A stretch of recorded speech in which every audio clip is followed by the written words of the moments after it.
much you got there, Miss Lily? I'm under no obligation to you. Well, that goes both ways, huh?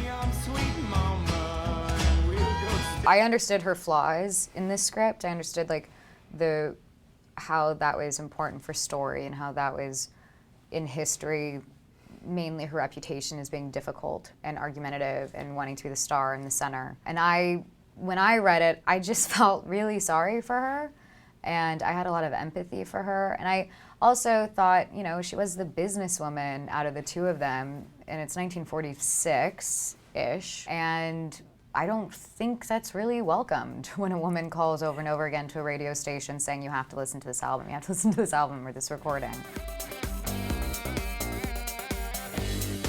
Well, the goal is to not make her like a comic, horrible singer.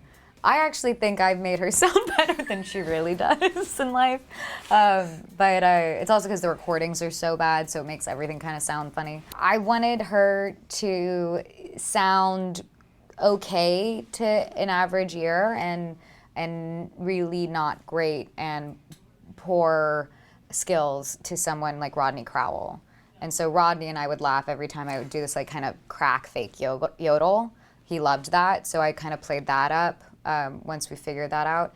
And then hopefully when she's singing the lullaby with him, when they're singing I Saw the Light to Hank Jr., you actually understand why maybe he would have her sing with him, because it's like a sweet little harmonizing moment, quiet moment, where you could kind of see how that was a part of their life and why it would have translated to the profession.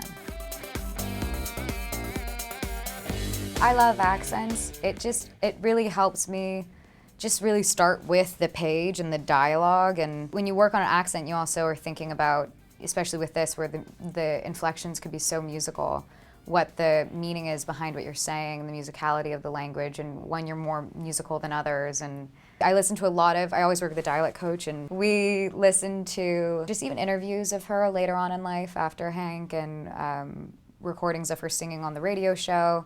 I went to the Nashville Music Hall of Fame and got to look at their personal belongings that aren't on display there. They're in archives, just being taken care of for the family on behalf of them. And so I got to see like her bookkeeping and her journals and all these personal photographs that have never been released. And you just kind of start to pick up certain things. Like she had everything monogrammed eventually in life. Like what does that say about her? She would post-divorce, she would still be circling and highlighting when Hank's songs were in the top 10, whether he sang them or someone else sang them. So you start to understand the woman she was through getting all these little pieces of original source material. Made in Hollywood.